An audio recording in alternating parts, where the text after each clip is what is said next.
Daily updates for you on the Lori Vallow murder trial with none other than Fox 10 investigative reporter Justin Lum. He joins me now from the Fox 10 Phoenix newsroom with the latest on what happened today in the Lori Vallow murder trial. Justin, good to see you. Thanks for being with us yet again. Get our viewers up to speed, though. You've been following this all day. What should we know about the courtroom proceedings today? Hey, Andrew, definitely a curveball in the courtroom today. Let's talk about podcasts. This happened during cross-examination of the prosecution's witness. Lori Vallow's attorney took the chance, and he was able to admit a podcast episode that she did back in 2018 with some friends in her former inner circle. Now, this is key. It unfolded today with one witness who was a neighbor to Chad Daybell, Lori's husband, an alleged co-conspirator in this triple murder case. The two are also accused of conspiring in the death of Chad's first wife, Tammy Daybell. This witness said just days after Tammy's funeral, Chad visited his home and brought Lori, who was his then girlfriend.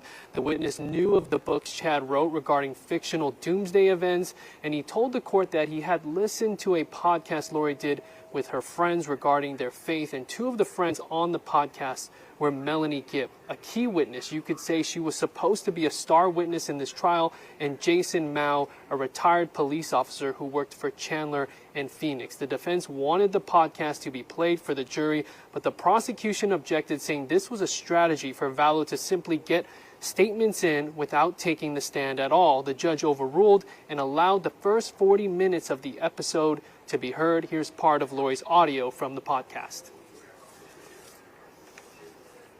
That's how the Lord works. So he sends these people, he's building his army. And he is calling people. And he is calling people to do certain missions that he needs done right now. Like, it has already begun. And he is calling people to do these missions, and they're to go forward in faith. And this is what he tells you. This is how the Lord works.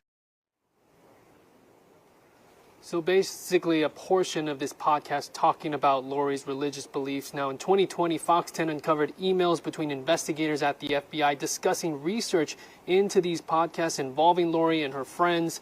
One email from December 2019 said, quote, "The twists keep coming. I'm in the middle of a podcast from December 2018 where Lori mentions how suffering leads to salvation, and that even though she doesn't want her kids to suffer, she understands they have to in order to see the light." Now, as we know, several months later, FBI and Idaho authorities discovered the remains of J.J. Vallow and Tylee Ryan, Lori's children, in the backyard of Chad Daybell. So definitely an unexpected move today by the defense. It was like having Lori's testimony in court without her actually having to take the stand and without cross-examination from the state. Andrew? You know, Justin, what do you think the strategy was, though? Was the prosecution at least trying to kind of frame or put into context how Lori Vallow got these cult-like, really demonic beliefs, doing this podcast, meeting and falling in love with Chad Daybell? Is that the strategy, you think, going on here? That has been the strategy for the prosecution. Really, at some points, we think that this is the Chad Daybell trial or the Alex Cox trial, Lori's late brother, who's also an alleged co-conspirator. So as we are learning about Chad Daybell and this affair, well, this witness comes in and says, hey, I heard a podcast that Lori did.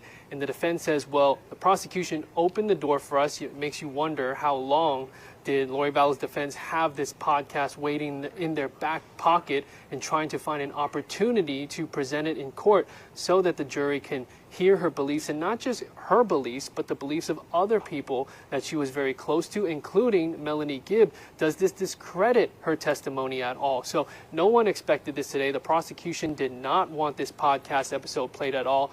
It was allowed, and so we see what happens from here. All right, Justin Lum there live for us in the Fox 10 Phoenix newsroom. Justin, we'll talk tomorrow. Thanks so much. Thanks, Andrew.